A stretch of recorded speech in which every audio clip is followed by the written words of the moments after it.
Decenas, centenares, miles de titulares vienen y van todos los días. Son los trozos de realidad que alimentan un rompecabezas complejo y siempre incompleto. Y mucha atención, acaba de registrarse una fuerte explosión al norte de Bogotá, exactamente en el Club El Nogal. El jefe de la operación dijo: somos el Ejército Nacional, están en libertad. De tanto verlo fraccionado, a veces olvidamos la historia, el entorno, los procesos, el contexto. Los que temen por nuestra suerte lo hacen con motivos en común, porque vivimos una nación partida y desgarrada. De tanto oír anuncios, reacciones, enfrentamientos, relegamos las razones. Mamola, como decía Jorge Eliezer Gaitán. Entre porro y porro, y entre pase y pase, tienen el deporte de estigmatizar. Soy antipatriota, terrorista, guerrillera de las FARC, sino que además no vengo al Congreso y me robo la plata del erario público, no señor. Y esa es la intención de este ejercicio, hacer un alto en el camino para reflexionar, para recordar, pensar en voz alta, sin apasionamientos, para tomar un espejo y vernos con todas las luces y sombras que caben en la única nación de este lado del planeta que se construye en medio de un conflicto armado interno. Un país de contrastes que, a pesar de sus problemas, empieza a ser admirado. Y que ahora se encuentra en un momento de quiebre, en donde puede consolidar sus avances económicos, mientras que al mismo tiempo puede concretar una posibilidad de paz con las FARC. Para llegar a este punto, se han registrado muchos avances y se han identificado nuevos retos. Eso es lo que vamos a revisar. Esto es Colombia en Contexto.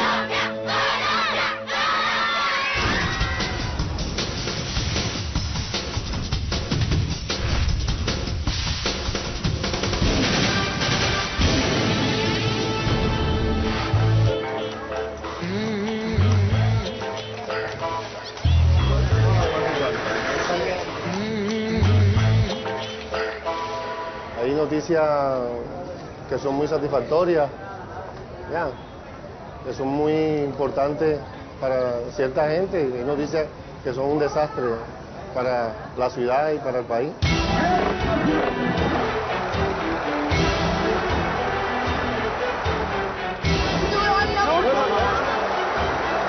Asamblea Nacional Constituyente. Como este pueblo está acostumbrado a recibir esas noticias, también olvida. Ya, uno tiene que vivir de esperanza. Así que es mejor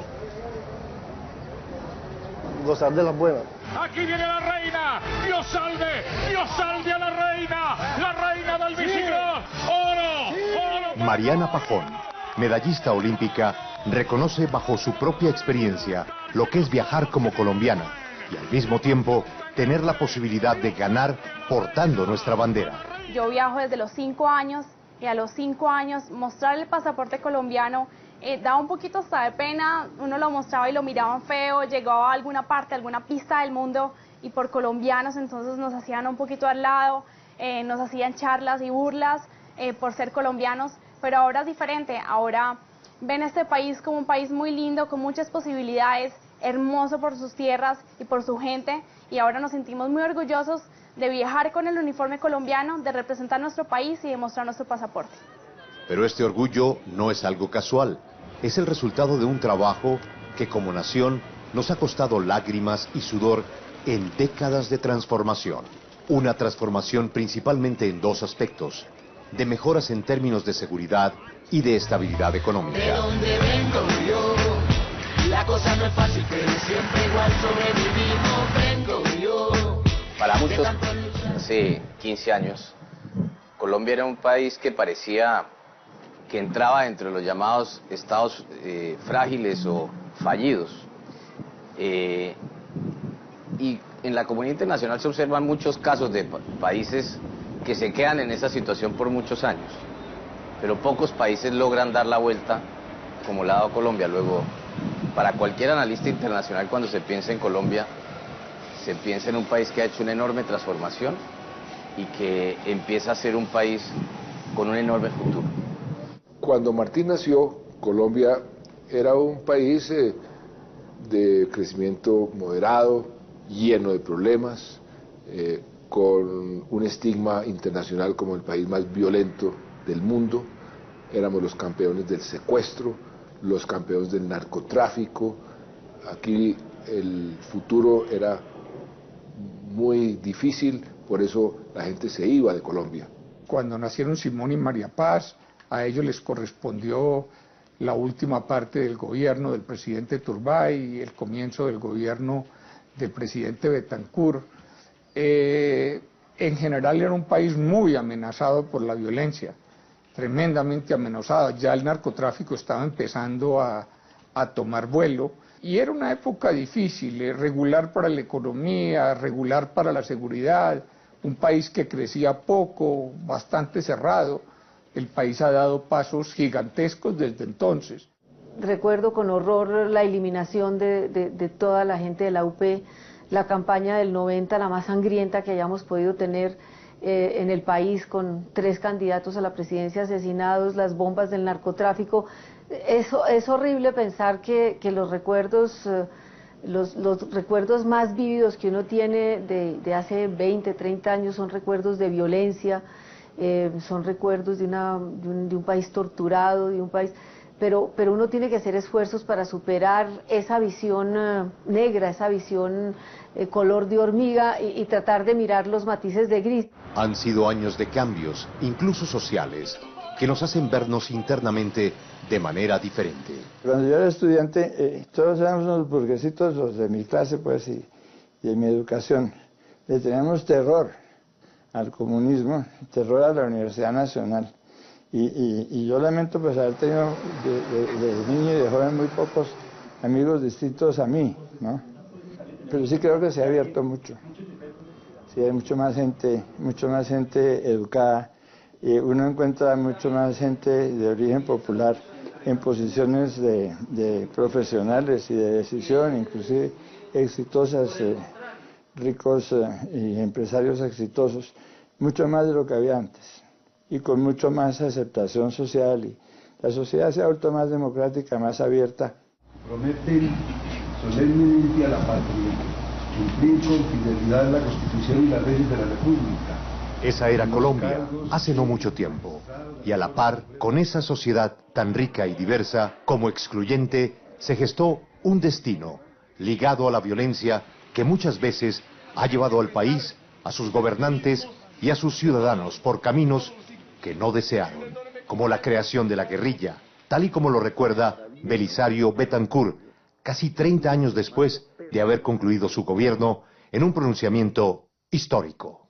Los movimientos subversivos en América Latina no se producen por generación espontánea. Y yo me preguntaba, ¿por qué estudiantes que tienen comodidades para estudiar en universidades importantes, por qué se van al monte? ¿De tontos? No, no lo hacen de tontos. Lo hacen, pensaba yo, porque en cualquier momento perciben que se bloquearon sus esquemas mentales por cualquier motivo, que ya no les sirve la piedra, que les sirve el disparo, que es más detonante. Pensaba yo que todo movimiento subversivo en América Latina hay factores positivos, subjetivos, y que en todo movimiento subversivo hay también agentes objetivos, impersonales. Por ejemplo, la dependencia externa, la falta de infraestructura social, acueductos, alcantarillados, etc. Y me puse a corregir todas esas motivaciones. En esas andaba cuando se presentaron situaciones inmanejables, o que manejé mal. Si las manejé mal, les pido perdón a mis compatriotas por haberlas manejado mal. Punto.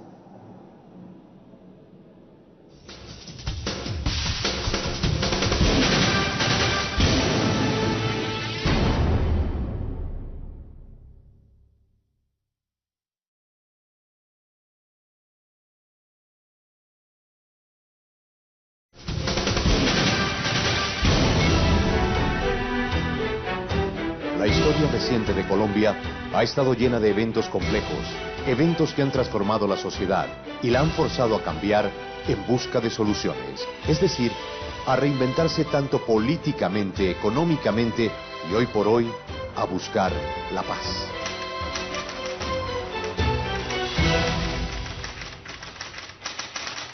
Yo recuerdo mi infancia y adolescencia siempre pues en un país turbulento, en un país de tomas de Palacio de Justicia, en un país de ataques narcoterroristas, donde la figura de Pablo Escobar acechaba, digamos, en todos los rincones, en todas las ventanas, en todas las puertas, un país con mucho miedo, un país intranquilo, y al mismo tiempo, sobre todo con la muerte de Luis Carlos Galán, un país que tocó fondo y que con la Constitución del 91 se abrió como una luz de esperanza de que todo podía cambiar y que mi generación, que fue la generación de la séptima papeleta, de las marchas estudiantiles, iba a cambiar las cosas.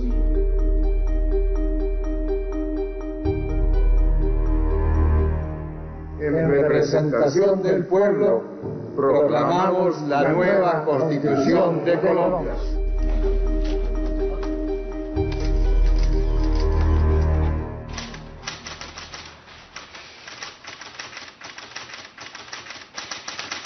Colombia en el año 98 era una economía que a veces se nos olvida. Los intereses estaban al 60%, el desempleo estaba cerca del 20%, la inflación estaba cerca del 24%, las tasas de interés estaban por encima del 60%. Hicimos todas unas reformas y aplicamos todas unas nuevas leyes que nos permitieron que el país saliera adelante, y es lo que estamos viendo hoy. Esta es la política económica, también son políticas a largo plazo. Mientras en el siglo pasado en muchos países hubo predominio de dictaduras, Colombia tuvo la más larga y la más estable democracia, solamente 4 años de interrupción. En América Latina hubo profundas crisis de inflación, en Colombia no hubo hiperinflación. En muchos países se incurrió en lo que los anglicistas llaman el default de la deuda, la negación de la deuda. Colombia no ha tenido crisis de deuda. Colombia es un país que cumple los compromisos, tiene unos empresarios excelentes, unos trabajadores excelentes y unas instituciones jurídicas que por supuesto habrá que hacerlas más ágiles, pero son serias y son respetables. Yo creo que la percepción ha cambiado bastante en los últimos 15 años. O sea, hemos pasado de ser el país únicamente conocido por Pablo Escobar y por Juan Valdés, a ser un país conocido por crecimientos económicos fuertes, a ser un país reconocido por la seguridad democrática, a ser un país reconocido por la confianza inversionista, a ser un país reconocido por la cantidad de multinacionales que están pensando en venir a invertir en Colombia. O sea, en el hotel en el cual yo me estoy quedando en este momento, la ocupación es el 100%. Y ahora como presidente, pues me ha correspondido como la consolidación de varios de esos fenómenos, la consolidación de una economía estable y confiable, con reformas como la reforma constitucional para garantizar la sostenibilidad fiscal de la economía, bajar la inflación a su nivel más bajo desde 1955, cuando hace 20 años eso era totalmente impensable. Tenemos problemas pero andamos viaje con farsa, también bailamos salsa y bajamos el río en balsa, el calor se siente. Cerca de 47 millones de personas producen y consumen, ofrecen y demandan en este mercado, considerado hoy como el quinto de América Latina, pero no siempre fue así. Se puede mostrar con cifras. En los últimos 22 años, Colombia pasó de albergar casi 33 millones de habitantes a más de 47 millones de habitantes. Poco a poco, los colombianos han ido conquistando la posibilidad de vivir más. En 1990, la expectativa de vida para un hombre era de 64 años. En el 2011, había aumentado a 70. Para una mujer, en 1990, la expectativa era de 72 años. En 2011, era de 77. En 1990 era un país con 474.000 estudiantes universitarios. En el 2012, las universidades tuvieron 1.000.000 223.000 estudiantes matriculados. En 1995 había 6 celulares por cada 1.000 personas. En el 2012 había ya más celulares que personas, es decir, 1.053 celulares por cada 1.000 habitantes. En 1990 se vendieron cerca de 26.000 carros particulares. En 2012, las familias colombianas compraron cerca de 158.000 carros. Y los hogares, entre tanto, se han hecho más pequeños. En 1990 tenían en promedio 4.2 personas. En 2012 tenían un miembro menos, 3.5 personas. Son avances positivos que ahora hacen que los inversionistas internacionales nos vean incluso más atractivos que nuestros vecinos. Las únicas economías que hoy no están abiertas en el hemisferio son Venezuela, Argentina, tal vez Bolivia. Todas las demás han seguido un camino similar al que ha seguido Colombia. Entonces, pues no hay mucho de qué arrepentirse. Yo creo que eso era lo que había que hacer en su momento. Pudo haber tenido costos y seguramente los tuvo en algunos sectores de la economía, pero era lo que el país necesitaba: modernización, internacionalización de su economía. El inversionista internacional que ve a Latinoamérica, por ejemplo, ve dos Latinoaméricas. Ve una Latinoamérica como Venezuela, como Ecuador, como Bolivia, que la mayoría de los inversionistas internacionales piensan que son países con una visión ideológica muy retrógrada. Y al otro lado ven países como Chile, como Perú, como Uruguay, como Panamá, como Colombia, que son países que tienden a tener una visión política, una visión de reformas económicas que es mucho más análoga a lo que se ha visto en el mundo desarrollado. Pero en el tema económico también hay muchas asignaturas pendientes. Hay controversia sobre el camino que debemos seguir. Después de procesos de aperturas económicas y solidificación institucional, la pregunta es, ¿qué debemos hacer? Hola, mi amor, a la orden, acércate. El almuerzo, acércate, guapa. Yo vivo solamente de la fruta, todo el tiempo he vivido de la fruta. A mí me gustaría que hubiera trabajo, para que todo el mundo trabajara y tuviera para comprar lo necesario. A mí me parece que por cuenta de estos procesos de apertura económica, de alguna manera hemos venido precarizando el empleo, es decir, hemos venido aumentando la informalidad del empleo y hemos venido consolidando la brecha que existía entre los altos y los bajos niveles de ingreso. Eso a la larga no permite que la economía crezca de una manera socialmente válida. Y la gran asignatura pendiente de Colombia es cómo realmente reducir la enorme desigualdad y la pobreza que tenemos. Nosotros somos un país que todavía tenemos el 36% de nuestra población en situación de pobreza. Tenemos 1,5 millones de personas en indigencia. Y ese es el gran reto, o sea, no es suficiente crecer si no somos capaces de empezar a resolver esto. Hay mucho por hacer y mucho por cambiar para lograrlo. Y es ahí donde la economía se encuentra con la política. Todo el que no tiene anda en Rapimo, tu carretera de esta pa' viajar, de plata pa' comer, pero sí pa' chupar. Característica general, alegría total, invisibilidad nacional e internacional, autodiscriminación sin razón, racismo inminente, mucha corrupción.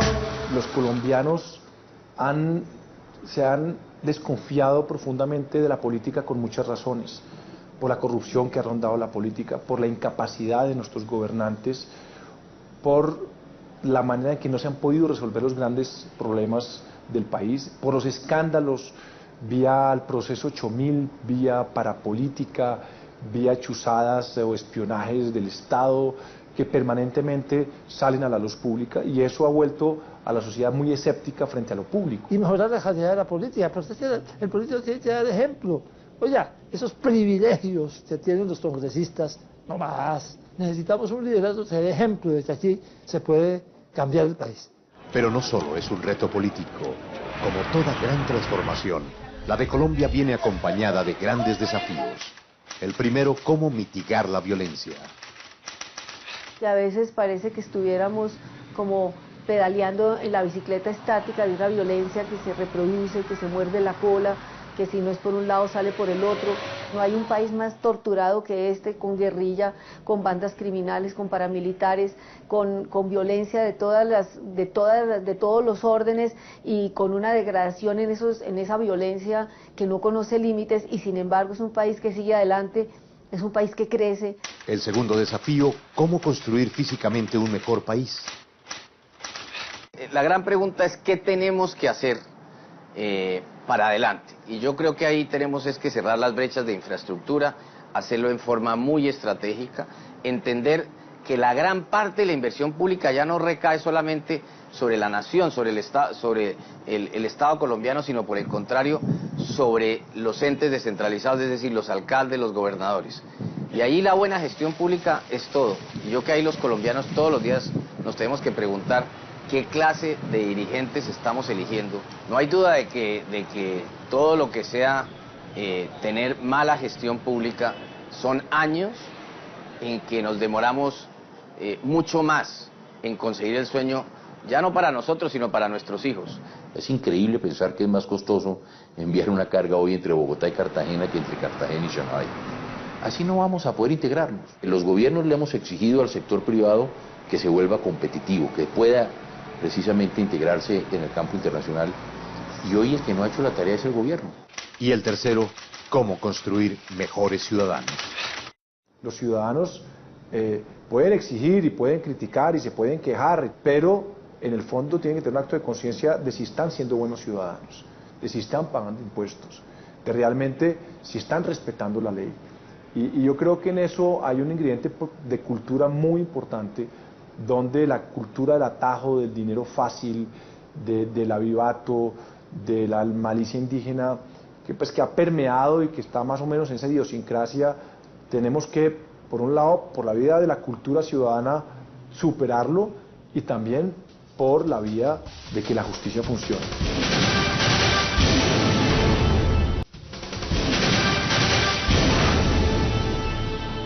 En el campo, en esa alfombra verde y fértil que cubre casi todo el territorio, se asienta un conflicto centenario. Con un proceso de paz en marcha en La Habana, Cuba, Colombia se dispone a encarar ese y otros de sus más crudos dilemas. La propiedad de la tierra, los usos, las vías para obtenerla. Hace mucho se reclaman cambios, pero a pesar de los esfuerzos del pasado, la sociedad no ha logrado las respuestas. Pero sería un error pensar que la solución del problema de la tierra, por ejemplo, depende exclusivamente del diálogo entre los guerreros, ¿no? Yo creo que el Estado podría asumir el desafío de resolver los problemas de la tierra más allá de si está o no dialogando con unos insurgentes. Una cosa es trancar la hemorragia, que es lo que se está haciendo en La Habana. Otra cosa es cerrar la herida, que sería lo que tendría que hacerse en un proceso de reconciliación posterior. Y otra cosa es curar al paciente, que es lo que tenemos que hacer, proyectando hacia el futuro una sociedad más justa, más conviviente y más democrática. El 26 de agosto de 2012, el presidente Juan Manuel Santos le confirmó a Colombia y al mundo la existencia de conversaciones exploratorias para buscar el fin del conflicto armado con las FARC, y abrió también la puerta a la opción de una negociación con el ELN. Cualquier proceso tiene que llevar al fin del conflicto, no a su prolongación. Se iniciaba así el tercer intento oficial de búsqueda de la paz en las últimas 3 décadas. En Colombia tuvimos una paz por capítulos. El primero fue el M-19, después el EPL, el TRT, el Tintín-Dame. Bueno, antes de eso, la paz de liberales y conservadores, del año 57. Y faltan todavía el ELN y las FARC y otras formas de delincuencia que están ahí en el terreno. Pero bueno, hemos ido aprendiendo. Colombia hoy creo que es el país que más sabe de reintegración de los excombatientes. Hemos aprendido también que sí es posible hacer política legalmente desde la paz, para quienes hemos estado o estuvimos en el pasado alzados en armas. Entonces, el de la paz es nuestro tema de coyuntura, uno que pone de un lado a un gobierno expectante y del otro a un segmento de la sociedad que permanece incrédulo.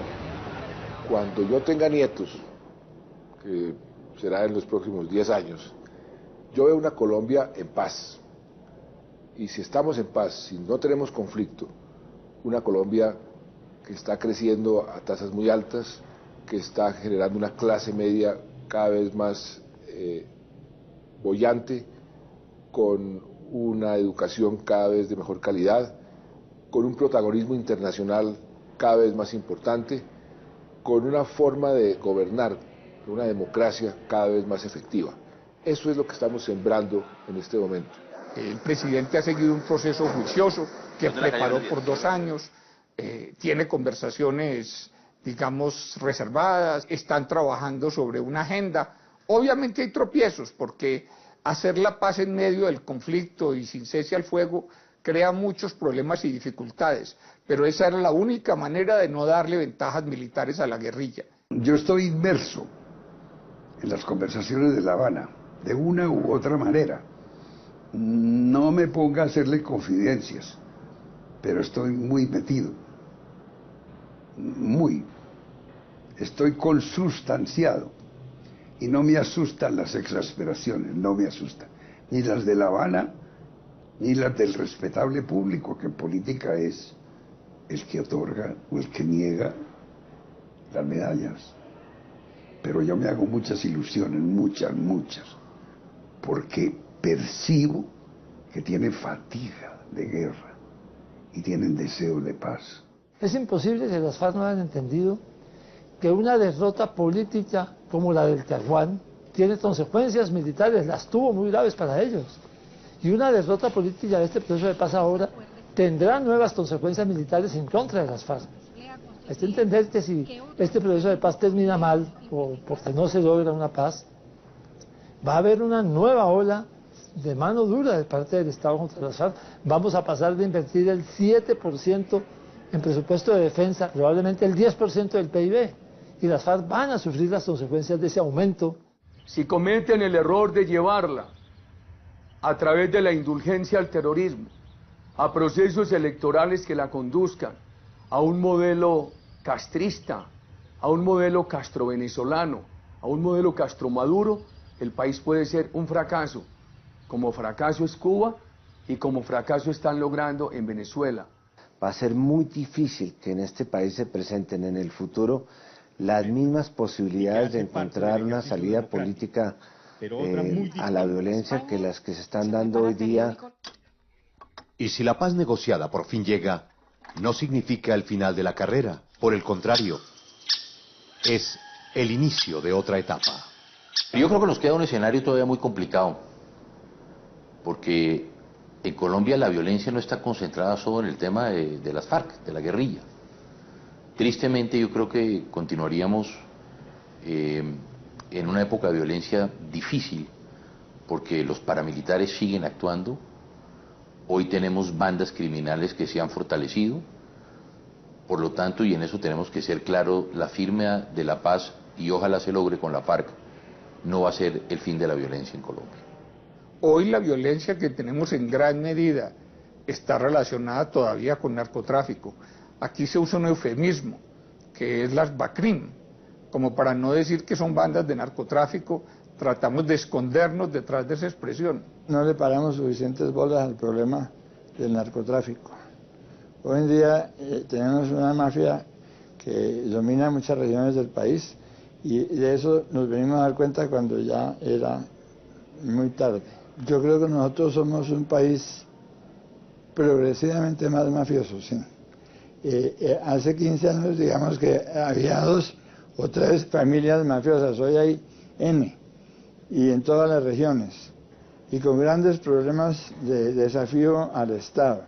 Más allá de los desafíos de la guerra, está el dilema de fondo: cerrar las heridas y aprender a vivir en paz. Tenemos la tendencia a pensar que el Estado nos lo resuelve todo, y yo creo que aquí, y especialmente las clases dirigentes, que en este proceso yo siento que son un poco indiferentes, que están un poco ajenas. Los empresarios, la clase política, la que podría de verdad como orientar este proceso, a veces no parece tan consciente de que la paz no es una cuestión de firmar un papel, de que la paz es un proceso en el que todos y cada uno tenemos que poner nuestro grano de arena. 50 años de vivir en medio de la violencia han violentizado las relaciones sociales colombianas. El hecho de que hayan aumentado las riñas conyugales, la violencia intrafamiliar, los episodios que involucran a los niños, cosas que a veces nos sorprenden. Por eso el desafío del país, superada esta etapa del enfrentamiento armado, que no es solamente en las selvas, también es en las ciudades, en los hogares, es construir una sociedad en la cual sea el acuerdo y el consenso y el respeto a la diferencia lo que prime y no la ley del más fuerte. Aquí cada quien tiene que abrirse camino solo y entonces termina viendo a todos los otros como rivales. La sociedad entonces se convierte en una especie de lucha de todos contra todos y por eso el Estado tiene que hacer un esfuerzo grande por adelantar proyectos de generosidad, de espacio público, de proyectos colectivos, de dignificación colectiva, de compartir la memoria histórica del país, de valorar los esfuerzos de la cultura popular. Pero el tema de los diálogos de paz no es un tema de consenso nacional. Todos los gobiernos recientes han buscado una solución negociada al conflicto. Todos también lo han hecho de manera diferente. Cada uno defiende su teoría y esto es precisamente el tema que alimenta la discusión política actual. Tenemos que aceptar que vivíamos en un mundo en el cual nunca estas personas tuvieron la oportunidad de expresarse. Personalmente tengo inclusive un aparatico que llamo el insultómetro, que me mide el número de twitteres en los cuales me insultan. Cuando comenzó el insultómetro estaba muy alto y ahora ha venido, para mi sorpresa, positiva, bajando. De tal manera que creo que si uno no contesta a los insultos o si solamente contesta a aquellas críticas que son razonables, pues creo que todo eso ayuda a la formación de una nueva conciencia política virtual. Ojalá que esa conciencia política virtual algún día se pueda volver real. Bueno, yo creo que la controversia es uno de los ingredientes implícitos en la política. Los ingredientes que esos militantes de partidos políticos o de movimientos políticos están aportando. A mi juicio es sano que los aporten durante el camino y no es por facto, no después del camino, porque ahora son creativos y ahora pueden conducir a correcciones. Yo creo que el papel de los expresidentes es un papel curioso, porque nadie sabe qué hacer con nosotros y nadie sabe qué hacer sin nosotros. Somos unas especies de jarrones chinos de esos que le regalan a uno, que uno lo pone en la sala y nadie, todo el mundo vive incómodo con el jarrón, pero nadie se atreve a botarlo a la basura. Lo cierto del caso es que en alguna ocasión me regalaron a mí el libro sobre el club de los expresidentes. Y en los 2 primeros capítulos dije, este no me aplica, porque yo no aspiré a ser presidente por el confort de ser expresidente. Yo soy un luchador por unas ideas y por eso sigo luchando por esas ideas, porque esas ideas no estaban atadas a las circunstancias de la presidencia, sino al ciclo de mi vida. De tanto luchar siempre con la nuestra nos salimos, vengo yo. De aquí se habla mal, pero todo está mucho mejor. Vengo yo. Queremos la lluvia, el frío y el calor. En medio del escepticismo de muchos y el enfrentamiento de otros, crece también la esperanza. De mano de sus escritores, pintores, músicos, deportistas y de muchos otros visionarios, la Colombia azotada y resignada ha aprendido que los finales felices muchas veces son posibles. Nuestros compatriotas están teniendo éxito en todas partes del mundo y eso ha generado una confianza como la que tenemos en este momento en nuestra propia selección de fútbol. Nuestra selección de fútbol hoy está llegando a cualquier estadio segura de sí misma y con ganas de golear al enemigo o al rival, y eso es algo que se está viendo en el país entero.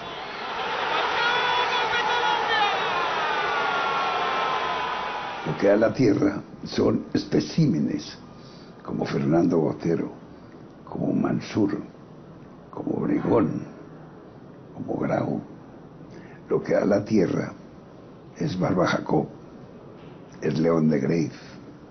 Basta ver obras como la de García Márquez o como la de Fernando Botero para saber que aquí hay una gran originalidad, una gran capacidad de mirar el mundo de otra manera y de hacer síntesis nuevas. Basta ver la música popular, la tradición popular en casi todas las artes, para ver que tenemos una comunidad muy rica, muy creativa. Todo indica que estamos frente a un momento que será definitivo para nuestro futuro, para el futuro de nuestros hijos.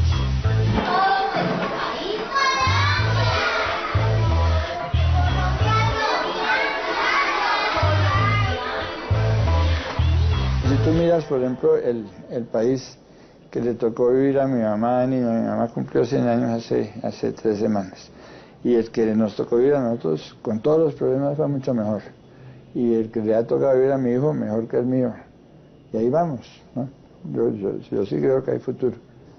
La nostalgia de Colombia siempre se tiene y siempre se manifiesta cuando uno se encuentra con otros colombianos, cuando se encuentra con la música, con lo nuestro, con ese olor a la guayaba de que hablaba Gabo siempre.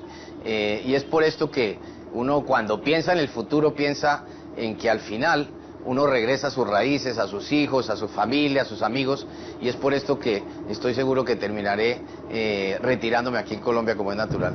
Por mi deporte he tenido la posibilidad de viajar por todo el mundo, conocer muchísimos países, muchas culturas, y en realidad no cambio Colombia por nada. Quiero que mi familia esté en Colombia, y cuando tenga alguna familia, hijos, quiero que vivan en Medellín y que vivan en Colombia y que se sientan orgullosos de haber nacido aquí, al igual que yo. Entonces veo que vamos en transformación, veo que vamos mejorando, podemos empezar a llevar nuestra paz en nuestro corazón para que después lo transformemos a la ciudad y al país que todos queremos. Y surge la gran pregunta: ¿está dispuesto el país a perdonar? O más difícil aún, ¿a pedir perdón? En un gesto sin precedentes en la historia de Colombia, el presidente Belisario Betancur ha decidido hacerlo. Pues yo creo que ha llegado la hora de la reconciliación, que la paz no es solamente el cese de la guerra, sino que la paz tiene otros componentes metafísicos, más profundos. La reconciliación. Y algo que los campesinos antioqueños, y yo sí que lo soy, se dice: baraje y vuelva a dar, y aléjala del poncho. Pues yo creo que ha llegado el momento de barajar y volver a dar, y reconciliarnos los unos a los otros. Y en esa reconciliación de los unos y los otros, pido perdón a quienes ofendí, y doy las gracias a quienes me iluminaron y me ayudaron. Pero queremos la paz, y yo espero la paz de La Habana, y lo que seguirá será más arduo, pero tenemos que tomarlo como tarea todos los colombianos.